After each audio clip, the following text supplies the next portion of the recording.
This episode of Everyday Elevations is brought to you by Andrea Mason, your global voice. Andrea's mission is to help groups and individuals achieve rapid growth and personal freedom.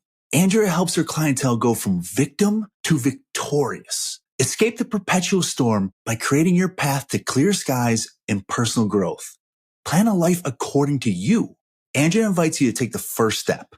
Press play and visit AndreaMasons.com. That's AndreaMasons.com and use promo code Everyday Elevations EP17 for your free coaching consultation and change your life today.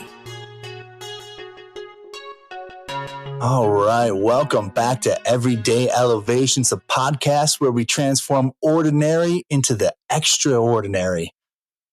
Today, I am very excited because we have a very special guest speaker here, Andrea Mason. Andrea Mason is a certified global motivational speaker and coach under Les Brown. She's the podcast host of Unleashing the Champion Within. She's the CEO of Press Play, Plan Life, According to You, LLC, and most recently, author of the book Victim to Victorious. For those who maybe don't know you, Andrea, can you break down a little bit of what you do and maybe even something unique about what you do? Because there's a lot going on when I just listed off there. Absolutely. Thank you first and foremost. Good morning, good afternoon, good evening. Thank you, Jason, for having me aboard this podcast, Leveling Up. It is just amazing. Elevation. So yes, my name is Andrea Mason. I am your global voice, alumna of Dr. Les Brown, as well as a recently published author of my book, Victim to Victorious. And what I do is I'm an accountability coach for both life and business. And what do I mean by that is that I don't dictate. I don't lecture. I listen, love unconditionally. I meet you where you're at and bridge the gap from where you are to where you deserve to be with no judgment, no excuses, and just results. Back to you. Love it. Okay. I don't even know where to begin with all that. Holy cow. So actually I do. That's not true. I've been thinking about this before this call. So with the new year coming up, everyone's trying to plan for their lives and everyone wants new year, new me, but they never have a concrete plan. And for me, I've been really fascinated with this. I know we kind of talked about this a little bit offline. Manifestation. I know that you mentioned having a play-by-play guide to help manifest the life that you wish for and that you want. I'd love to hear a little bit about that and any types of steps that we can do that my listeners can take away to be able to help plan for their future. Absolutely. We are as great as our thoughts. They can either be positive or negative, short or grandiose. And it's all about creating a vision, taking a step plan by plan action. As a younger version of myself, I was both an athlete and a musician. And I loved to press play, plan life according to you. I was playing music on the piano as well as playing on the field as a soccer athlete. And what I've learned is many times society, our greatest influences, as well as close as our family members, see us in a different spotlight. They either have limiting beliefs upon ourselves and our expectations and abilities and skills, or the other, they have huge expectations to whether it be continue the family legacy of a business, their morals, traditions, ethics, and values. But what I've learned upon my journey in Press Play, Plan Life According to You is it starts with you. When we are younger, our story is written for us and told to us. But at what point do you take the pen in your own hand? And starting by that is the late, great Bob Proctor, who has saved me from the hospital bed, listening to him audibly and virtually of saying dis-ease cannot withstand a healthy mindset and thoughts become things.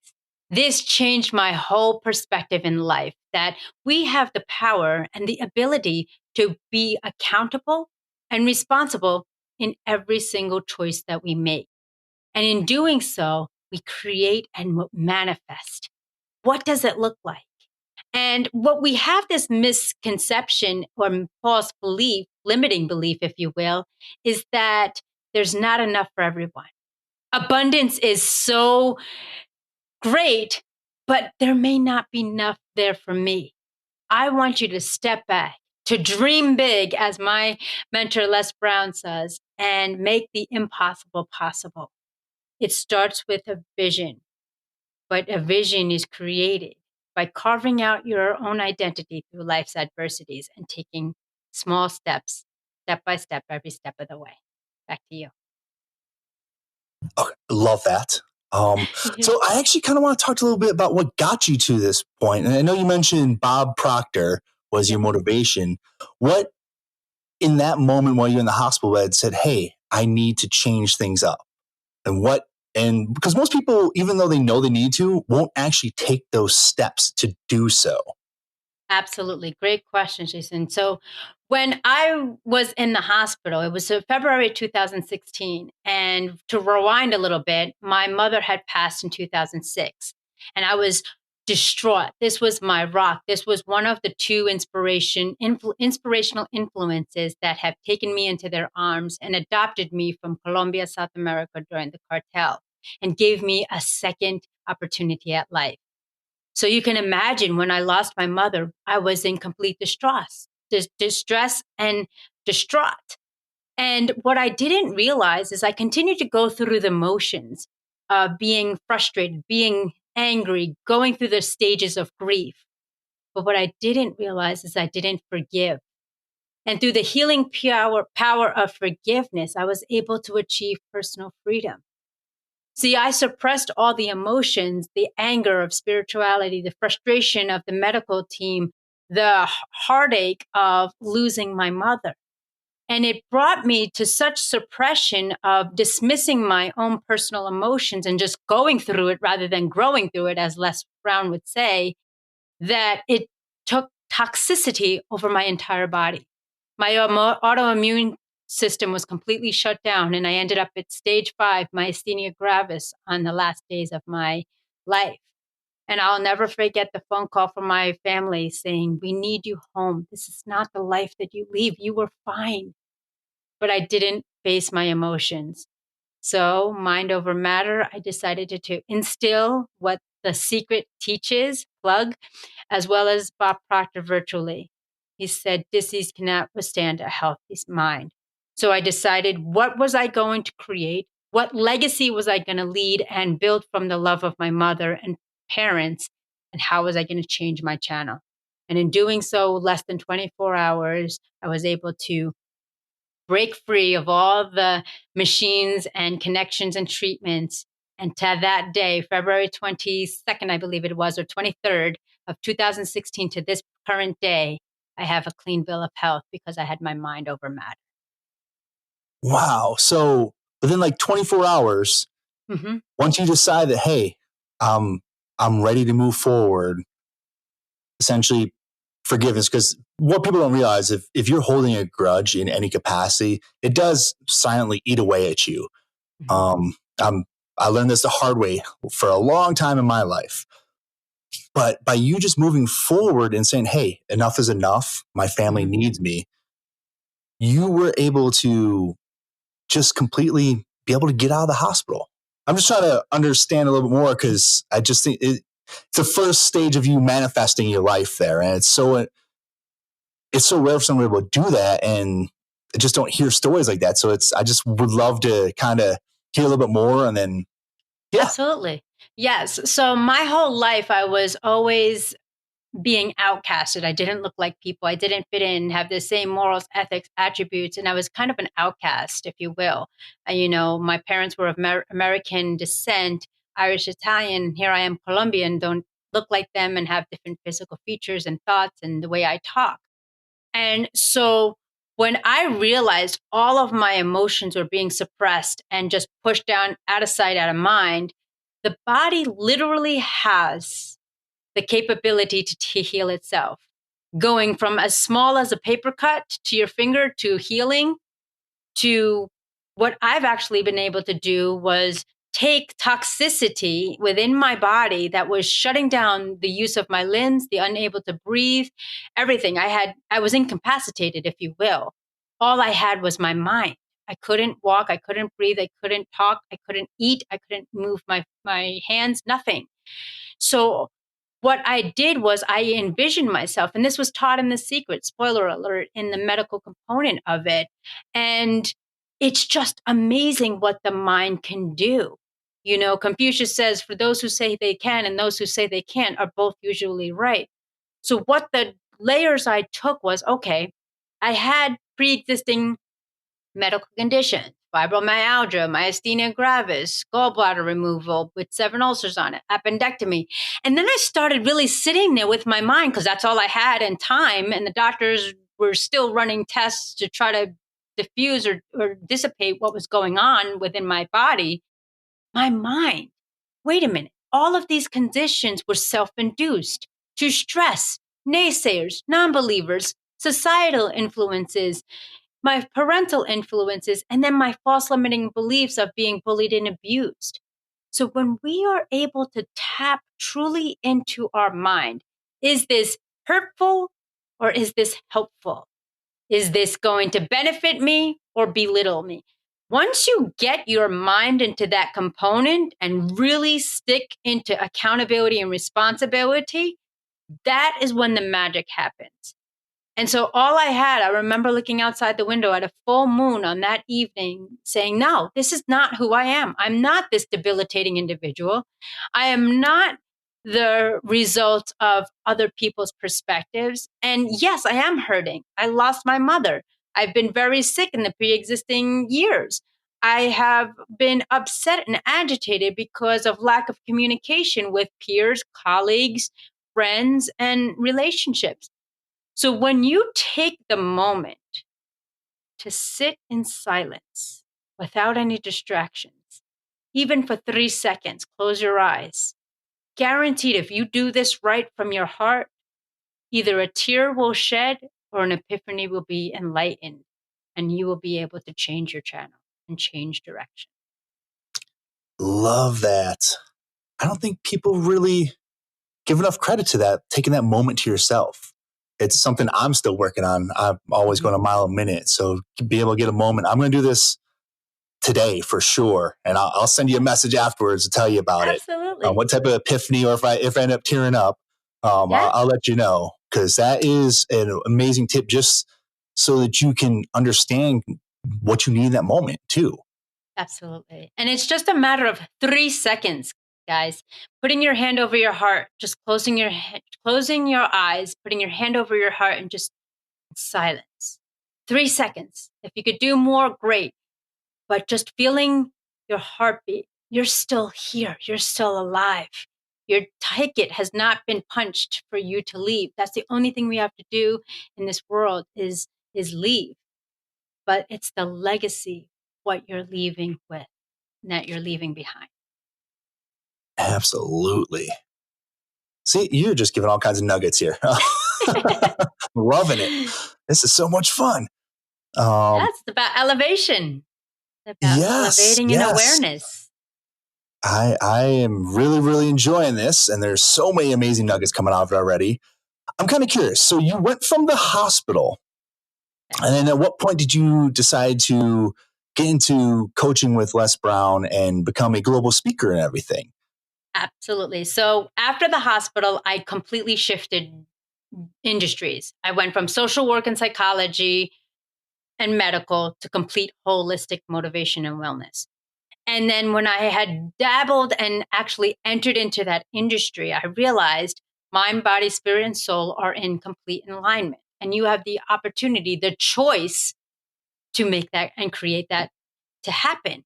And so when I learned, wait a minute, you know what? All of these ailments, all of these conditions, autoimmune conditions, even terminal conditions can be reversed. How is that possible? Well, I was a living testimony of a hospital, but I was like, well, now how am I going to apply this to the real world? People are going to think I have some like witchcraft or like potions or something and looking at me kind of concerned. But it's a lifestyle, Jason. It's a lifestyle of elevation of where you want to go. And so when I studied the proper nutrition, nutritional components, everything the earth gives you is helpful, not hurtful, if used properly.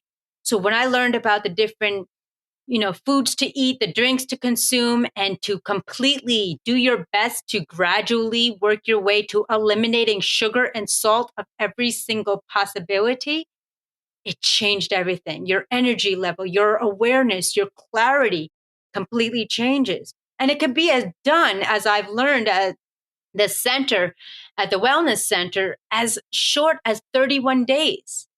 Is it doable? Yes. Is it hard? Yes. Because everything, unfortunately, in America, and I'm sure other countries as well and continents, has some sort of sugar. Just because it doesn't say sugar doesn't mean that there's not an element of sucrose, fructose, artificial flavoring, artificial coloring.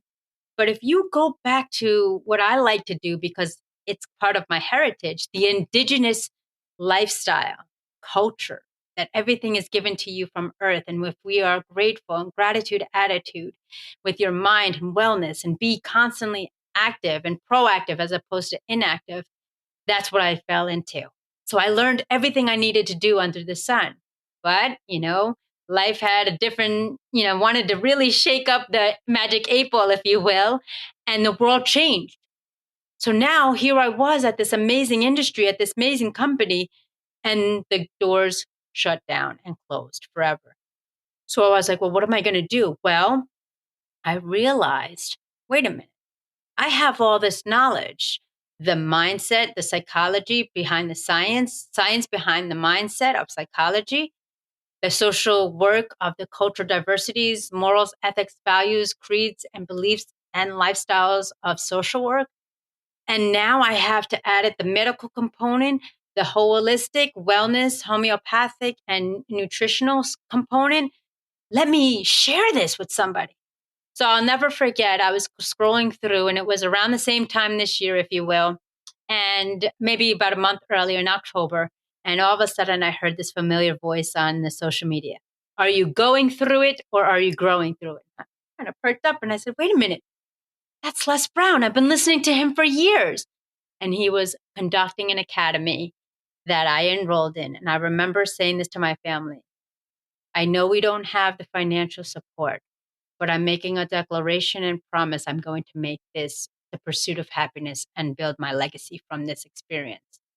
Fast forward, here we are a few years later, and I've been able, fortunately, to speak virtually on every single continent, produce over 1,000+ videos on YouTube of all different myriad populations and discussions, my own podcast, as well as bringing the world together once a month with kings, queens, ambassadors, elite affiliate leaders to the common audience to really share my legacy of unconditional love, bringing the world together to make sure people know that they're not alone.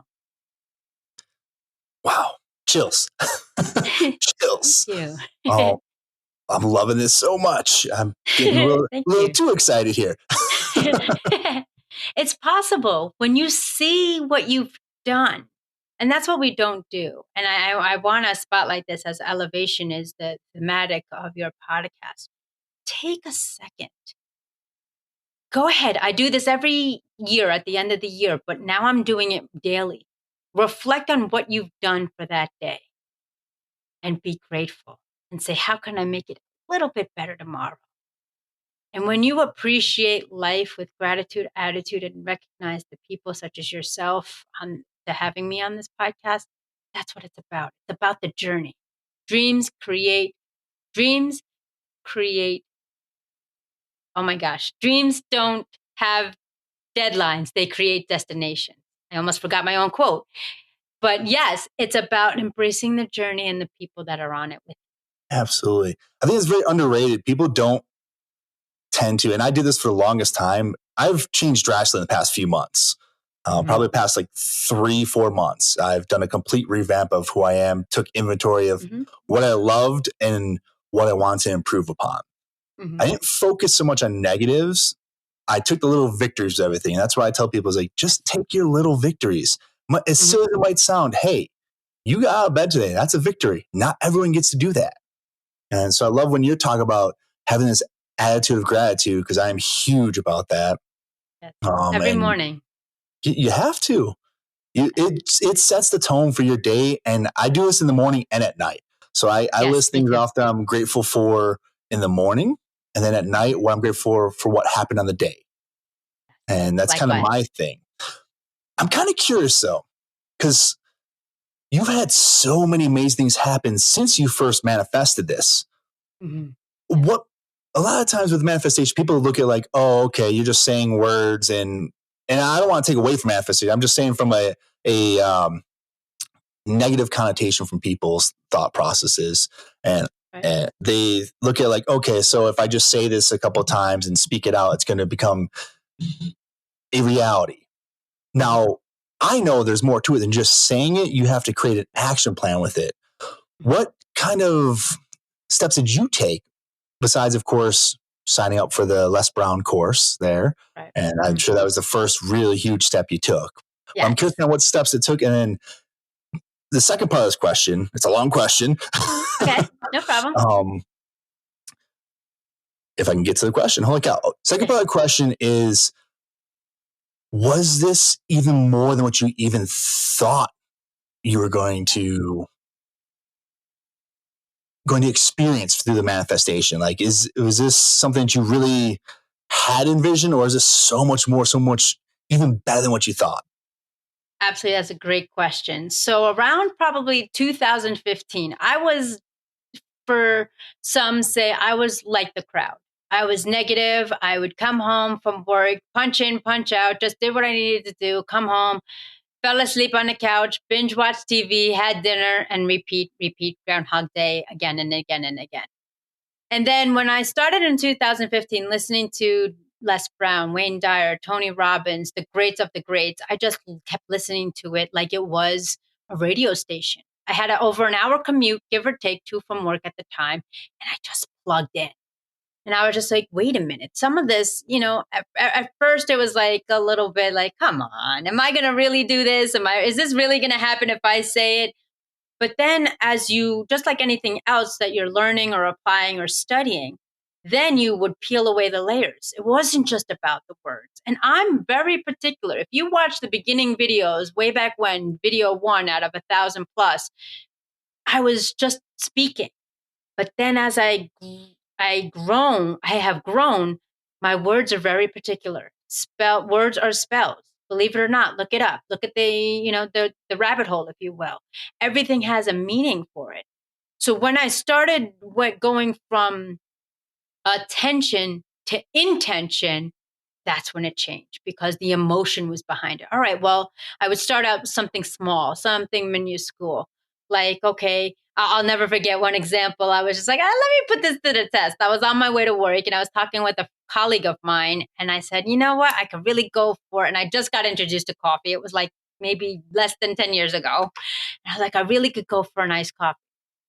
I kid you not, all of a sudden, she said, well, I have a coupon. You're going to pass this coffee shop on your route to work, right? I have a coupon, blah, blah, blah, for however much. I said, no, you don't. She said, yeah, here, let me screenshot it. And then got a little crazy, got a little nervous, got a little goosebumps. And then I would test it with other things, more significant things, more intentional things.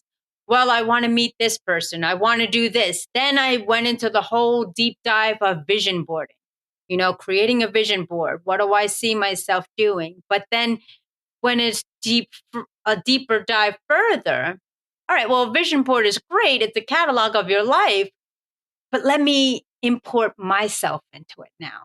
Let me put my I terminology, present test. Oh, I interview with Les Brown. Oh, I speak on every continent. And I had the gratitude, emotion, and the actual effect.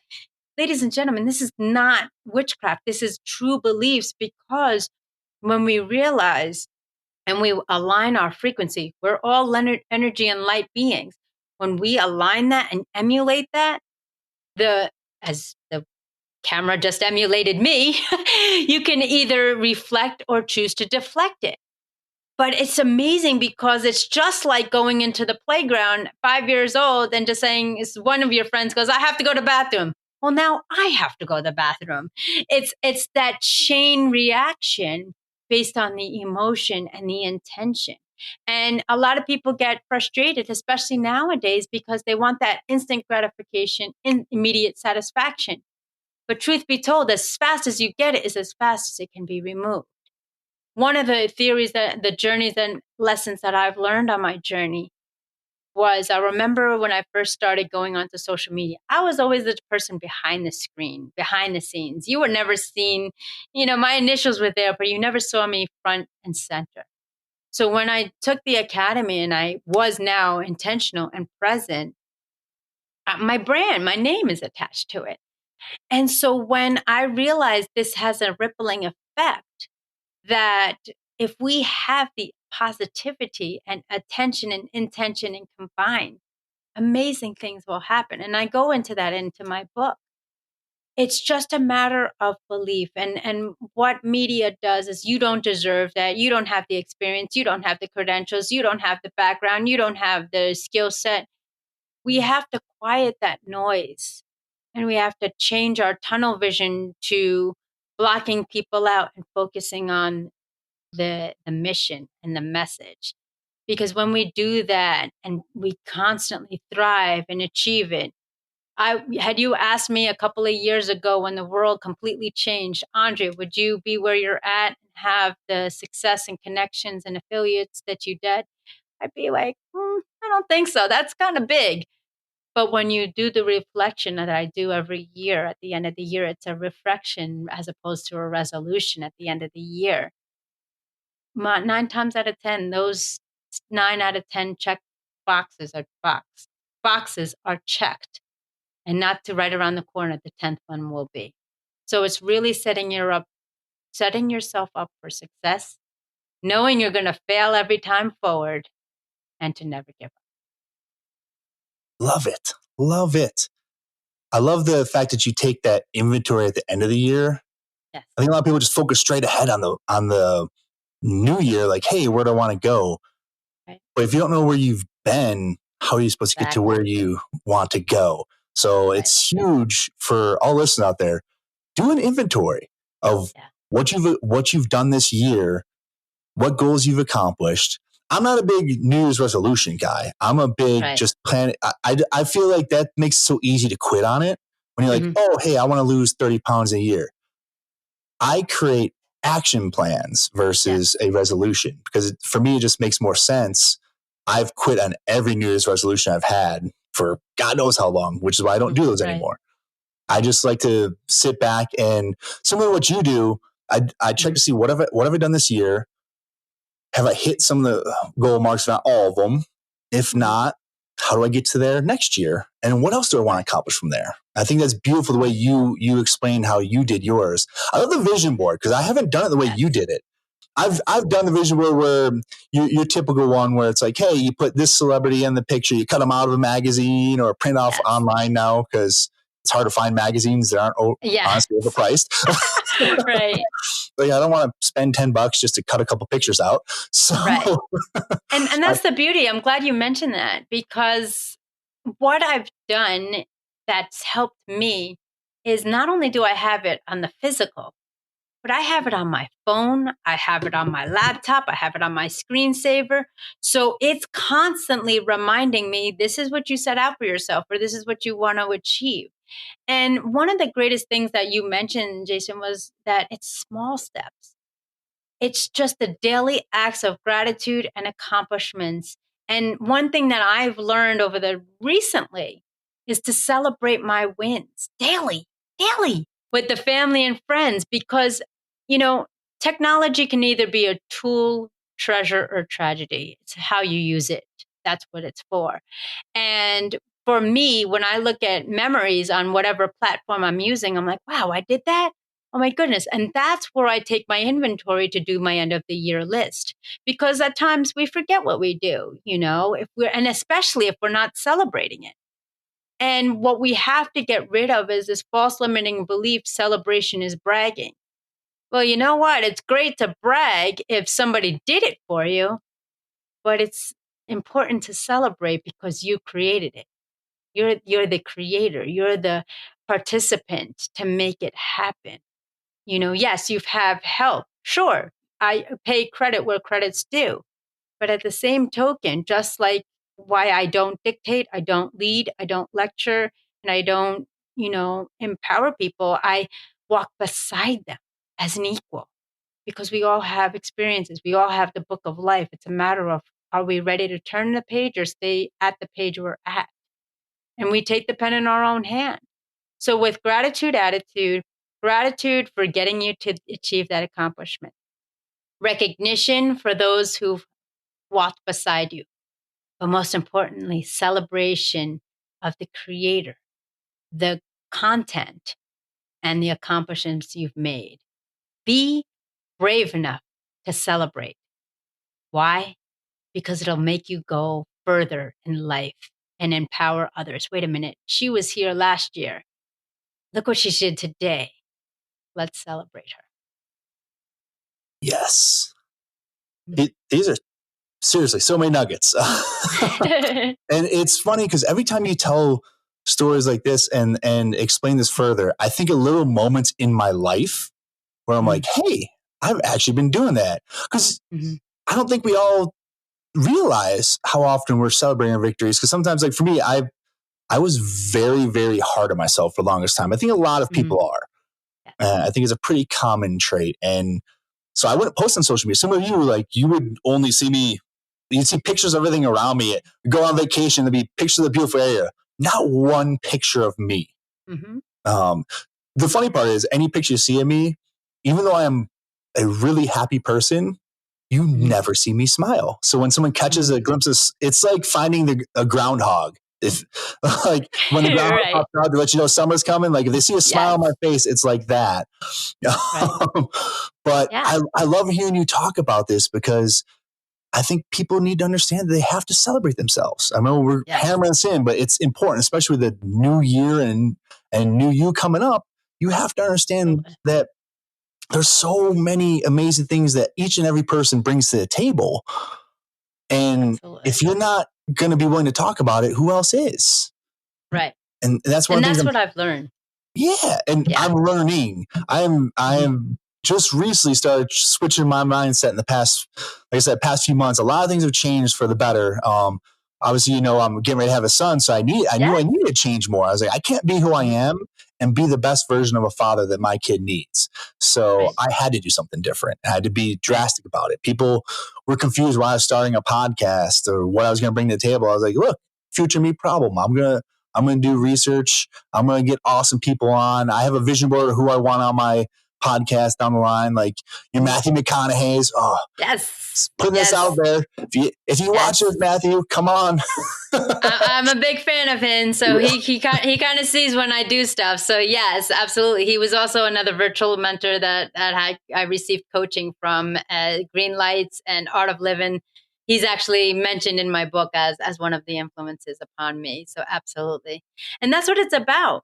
And I'll give you a little exercise to do for the listeners out there that are like Jason, where you're always taking pictures of others, but not yourself. And if you find yourself not smiling, this is what I do. And I had to train myself. Say the word happy. You cannot say the word happy without smiling. Think about it.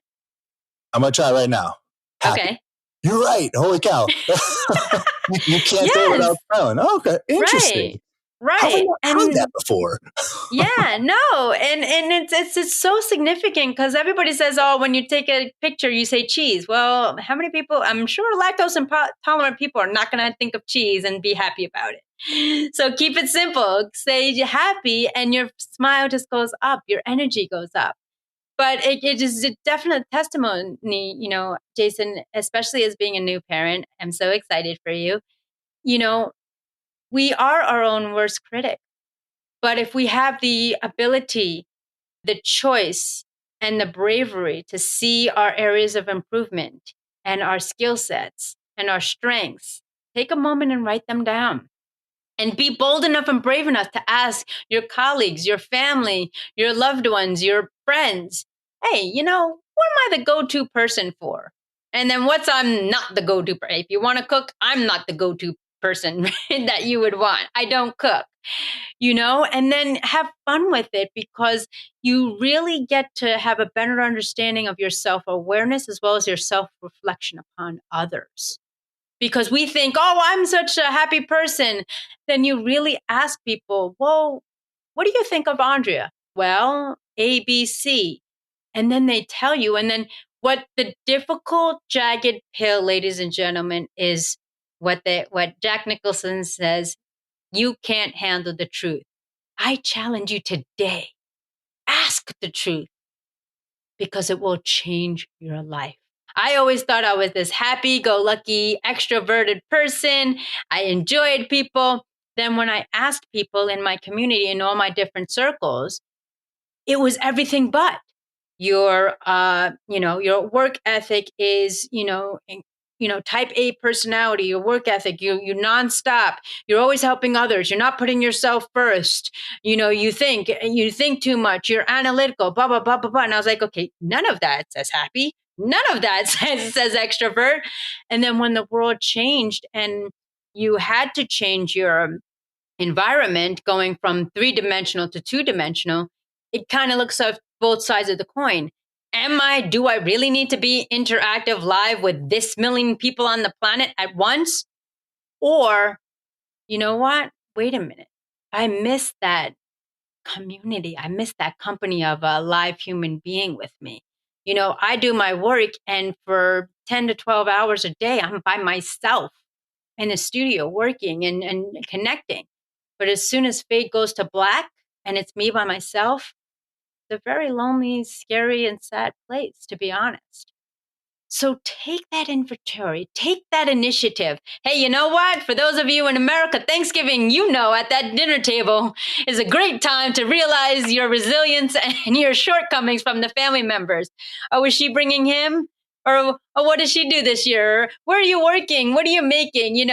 Everybody prods and pulls at Thanksgiving. I have a video on it. I joke about it. Is it just me or just my family? But take the opportunity to be bold enough and brave enough to ask. Hey, you know what, Jason? We've been in connection. What do you think? What is your vision? What do you think? What comes to your mind? What mood? What energy? What, content do I deliver? And you'll be amazed, because here you're thinking your life is led this way and you're emulating this energy, this content, this frequency. But when in reality, if they're really good friends and really good families, and even if they're not, believe you me, be ready to swallow that jagged pill and take constructive criticism and the truth, because that is what made me fail forward to where I am today. Back to you. Absolutely. Those are some amazing tips. I have actually never really reached out to people to ask. Mine is like supervisors, and that's more work related. So I've never actually asked and taken that inventory. So that's something I'm going to do tonight when I get home. Yeah. I want to reach out to a couple of my close friends, be like, hey, is this who I am? Because there was an instance in my life back when I was in the military and I was deployed. I thought I was a happy-go-lucky, sarcastic jokester of a guy.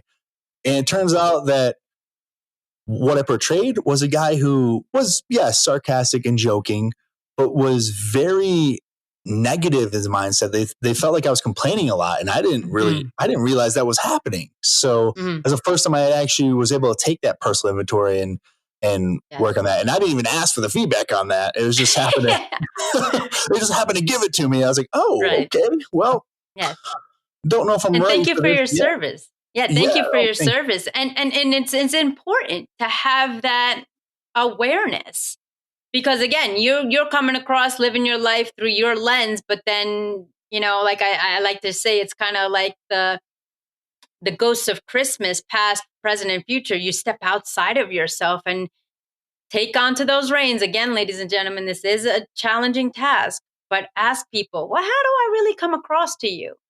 What? And then go take it a step further. What drew you to that conclusion? Can you give me examples? Because some people will just go on and have like a laundry list of all your shortcomings and areas of improvement. Take it a step further, take a deep breath and say, well, what drew you to that conclusion? And that goes back to, where are you living life with attention, focus on everybody else, or intention by applying what you know and what you want to learn with others? amazing. Mhm. So many good tips there. Thank you. Whew. More chills. You can't see it on the camera, but there's chills. I can feel them. I can feel them. Don't worry about it. Now, you had mentioned your book. I would love to hear you talk a little bit about the book and the contents of the book. I've ordered it. I have not gotten it in the mail yet. Thank So I it am means a looking lot. forward to reading it here in the very near future. But since I haven't had the opportunity, I'd love to hear you talk a little bit about what your book entails and why listeners should go out and get your book. Absolutely. Well, I'm honored, privileged, and pleasure for your purchase and support, as well as today at 1 p.m. Eastern Standard Time. I just had an interview live with Les Brown himself and Lauren Hudson, the world-renowned, amazing woman. And so what I decided was, so I looked at a reflection of my life to this point, and I said, well, wait a minute. I want to give the gift of what I've endured as an individual to make it possible for others. Going back to what I said, building a legacy of love is what my mission is.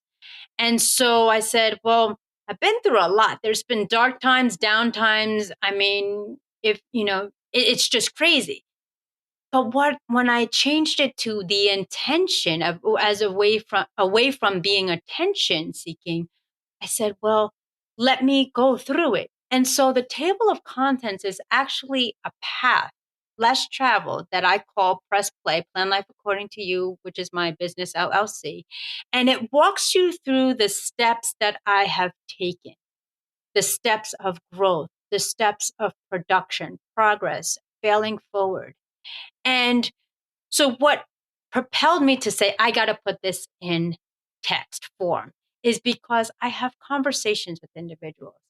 And it's purely in the beginning was surface level. As I've done more podcasts, TV, and radio, it's gotten more in depth. But I wanted something people to hold in their hand. I wanted something people to have a concrete resource. So it's kind of right here, a self-help book, Victim to Victorious. This is my mom, Victoria, homage to her name, as well as the picture of my parents on the back at different milestones.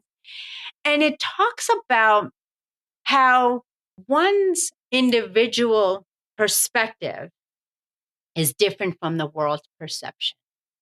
And the reason why I did this, also speaking of the American actor Matthew McConaughey, it really helped me kind of formulate it because this story was written eons ago. I just didn't know how to thread it through to come to sealing and closure. And Matthew McConaughey says, and I'm paraphrasing, at one of his speeches, he said, find out who you don't want to be, and you'll carve out who you truly are. And he talks about this in his talks, in his books, as well as The Art of Living, which is one of the courses I've taken from him. And what I loved about it was that the world sees in three. They see you as a public figure. We're all public figures on social media, whether it's TikTok, whatever, or showing your daily meal. And then they see there's your circle who sees you as who you are. And then there's the true you. So I did it actually backwards. I found out who the true me was going through abuse and bullying, thrown into trash cans, shoved into lockers, getting hospitalized. Then I said, okay, well, how can I share this experience on a secondary level? What are the takeaways? What are the lessons? What are the mindsets, emotions that I was going through to meet to the audience? And then I said, now I'm going to make it global. What is my underlying thread? Follow your heart, not the herd nor the hurt. And that put it on a global level so everybody can understand because I'm a piece of each and every one I connect with. That's what the universe, the creator, whatever your belief is we're all intertwined. What your areas of skill set as you as being humorous, jovial, and bringing laughter into life is what I lack. So I would see that as an area improvement. How can I be lighthearted? How can I enjoy life rather than being so serious, so analytical, so statistical and logistical from the years of training and degrees in social work and psychology. You have to pick everything and bring it under a microscope. How can I just be in the present? So that's when I valued time. How can I use my time effectively? Okay, if I have an experience, what's my version of it? What's my relatable, we as human beings? And then what's the global? Hey, you know what? I've went through it. What was your experience in that arena? And that's how I created and really launched this book to really be something different. And one of the reviews that somebody had mentioned, I knew this from a friend, and I didn't realize they purchased the book and they read it like that. And I was like, wow, that's alarming, because you get little goosebumps. You'd think, like, oh, nobody's going to read it. And then somebody purchased it. And this was their feedback. I'm an avid reader. However, this book, I'm paraphrasing, of course, this book took me to every experience. Like I was walking it with you. I felt the emotion. I felt the anger. I felt the questions. And now I know the takeaways from it. And that was my intention. It's a personal story of all my trials and tribulations up this far, but it's also failing forward, being vulnerable, being transparent. And now the beauty of it is having closure and now sharing it with the world. I love it.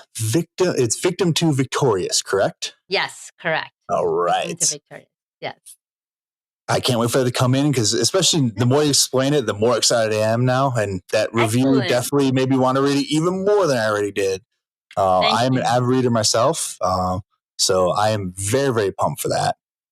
Excellent. I'm not, so it was difficult not being a reader. In my career, spoiler alert, I think I read 2 books.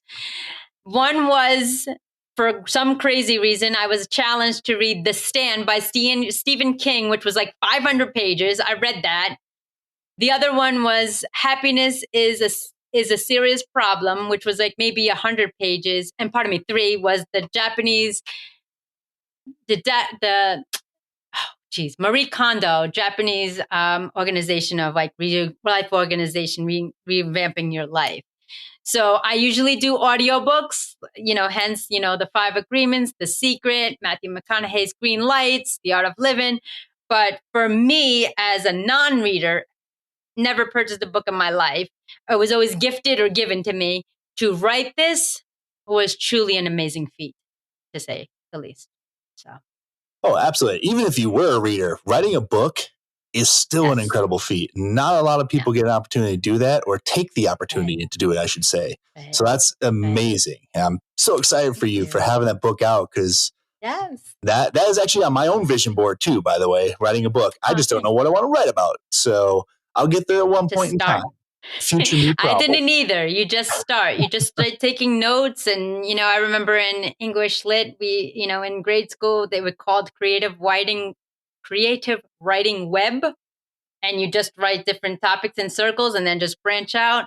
But I'll be honest, be careful, because when you start writing, you just go on, and your mind is just like, a river of information, where I was just like, I'll read it. I'll read an excerpt, or I'll reread it. And I was like, where did that come from? I don't even speak like that, So it's that subconscious, but that release of energy and flowing of where it's going. So absolutely. It's almost like a cathartic release writing that book for you. You got so much stuff you didn't even know you had pent up in you while you're writing it out.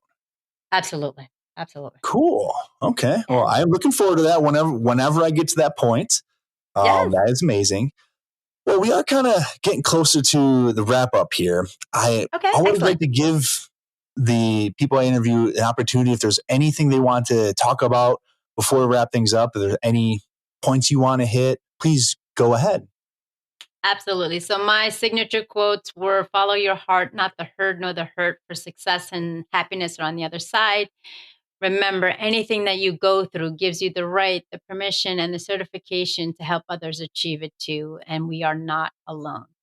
My mission and message is to rise and unite, not conquer and divide. Believe it or not, if you look at the statistics, there's more of us than the leaders. We just have to remind the leaders why they stepped into that role to make the world a better place. So thank you so much for having me. And for the listeners, audience, and viewers out there, I want to meet you, and I gift you 30 minutes of my time for a complimentary coaching connection to get you to choose to press play, plan life according to you. Thank you so much. Thank you. Love it. I'm going to put that link down below for you here. So all listeners here can go ahead and take advantage of it, and you darn well better. That's a complete missed opportunity if you don't. Now, I like to end this with just a couple questions when I'm interviewing somebody, and it really depends on how I'm feeling in terms of what I want to ask. But my favorite question is, what is your superpower if you could have one? My superpower, if I could have one or do have one, is effective listening. I can be an empath where I can literally understand, feel, emulate the emotions, traumas, dramas, and the celebrations that you've gone through. Okay. So I've not heard that before. That is awesome. One of my favorite parts about the question is people answer it in different ways each time. So I never really know what I'm going to get. And I love it because it's a very simple question, but also broad enough to where you can answer in so many variations. I think that's amazing because that's actually a superpower that you can hone. It's not like teleportation where we can't just be like, I'm going to comic book nerd out here for a second, but there's an X-Men named Nightcrawler and he just poofs into thin air and teleports to different spots. Well, we can't do that, at least not yet, not in our current time frame. Not yet, yes.